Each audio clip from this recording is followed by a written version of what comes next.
নমস্কার, welcome back to Tech Speaker. আমি কৌশিক। তো আজ আমরা কথা বলবো রিয়েলমি X7 সিরিজকে নিয়ে। তার কারণ কি না, কোম্পানি সেপ্টেম্বর মাসে দুটো ফোন লঞ্চ করেছিল রিয়েলমি X7 সিরিজকে শুরু করার জন্য। একটা হচ্ছে রিয়েলমি X7, অন্যটা হচ্ছে রিয়েলমি X7 প্রো।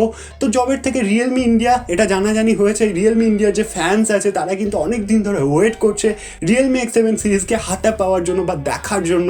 তো তাদের ওয়েটকে কিন্তু একবারে পুরোপুরি রিয়েলমি ইন্ডিয়া ইটি টেনে দিয়েছে। তার কারণ কি না, কোম্পানি যেটা সিইও আছে মাধব শেঠ, তিনি কিন্তু তার টুইটার পেজ থেকে যেটা first look Realme X7 pro সেটা কিন্তু বাইরে লিক করে দিয়েছে তার একদম অফিসিয়াল টুইটার পেজ থেকে। এছাড়াও যে টিপ স্টার আছে মুকুল শর্মা, তোমরা হয়তো সবাই চিনবে তাকে।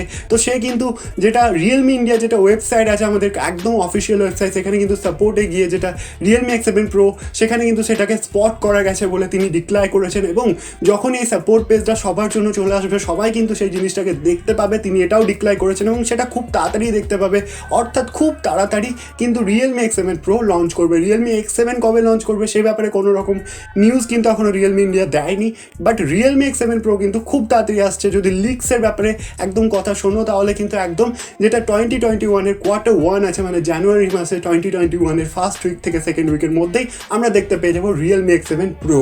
এবং এছাড়াও এর যদি এই ফোনটা স্পেসিফিকেশনের কথা বলি, তো এখানে তোমরা ডিসপ্লের যদি কথা বলি 6.55 ইঞ্চিসের full HD plus IPS LCD প্যানেলের 120 হার্টজওয়ালা রিফ্রেশ রেটওয়ালা ডিসপ্লে কিন্তু দেখতে পাবে। এবং যদি বলি প্রসেসরের কথা, তো প্রসেসরে কিন্তু মিডিয়াটেকের ডায়মেনসিটি 1000+ চিপসেটটা দেখতে পাবে। এটা একটা 5G চিপসেট এবং একটা ফ্ল্যাগশিপ লেভেলের পারফরমেন্স কিন্তু এটাতে প্রোভাইড করে। মানে পারফরমেন্সের দিক থেকে কোনো রকম তো কমতি কিন্তু রিয়েলমি X7 প্রোতে হবে না, একদম পারফরমেন্স কিং টাইপের পারফরমেন্স কিন্তু তোমরা পাবে। এবং যদি কথা বলি ক্যামেরা সেট আপের, তো এখানে 64 মেগাপিক্সেলের কোয়াড ক্যাম সেট আপ তোমরা পাবে, যেখানে 64 মেগাপিক্সেলের মেন লেন্স থাকবে, 8 মেগাপিক্সেলের আল্ট্রা ওয়াইড অ্যাঙ্গেল লেন্স থাকবে, 2 মেগাপিক্সেলের ম্যাক্রো, 2 মেগাপিক্সেলের ডেপথ সেন্সিং কিন্তু তোমরা পেয়ে যাবে।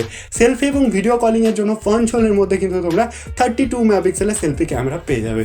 এরপর যদি আরও এগিয়ে যায় ফোনটার ব্যাপারে, ফোনটার যদি ব্যাটারি ব্যাকআপ এবং চার্জারের ব্যাপারে কথা বলি, তো অবশ্যই এখানে 4500 mAh ব্যাটারি পাবে এবং এর সাথে সাথে 65 ওয়াটের ডার্ক চার্জার পেয়ে যাবে বক্সের মধ্যেই, উইথ দ্য টাইপ সি পোর্টও পেয়ে যাবে। তো বাস এটাই ছিল ফোনটার কমপ্লিট স্পেসিফিকেশন। এছাড়া আর কোনো অফিসিয়ালভাবে লিক্স কিন্তু বাইরে আসেনি। যখনই আসবে আমি আমার ভিডিওতে তোমাদেরকে ইনফর্ম করে দেবো, নেক্সট ভিডিওতে আমি আপডেট করতে থাকবো। এবং এর সাথে সাথে তোমরা কতটা এক্সাইটেড এই ফোনটাকে নিয়ে, কারণ স্পেসিফিকেশন দেখে খুবই দমদার ফোন মনে হচ্ছে। তোমরা কতটা এক্সাইটেড আমাকে নিচে কমেন্ট বক্সে লিখতে পারো। আমার চ্যানেলটাকে সাবস্ক্রাইব করতে পারো ডেইলি টেক সম্বন্ধে এগিয়ে থাকার জন্য। ভিডিওটাই লাইক করতে পারো, নিচে কমেন্ট বক্সে তোমাদের ফিডব্যাক দিতে পারো। That's all for today, thanks for watching. চলো।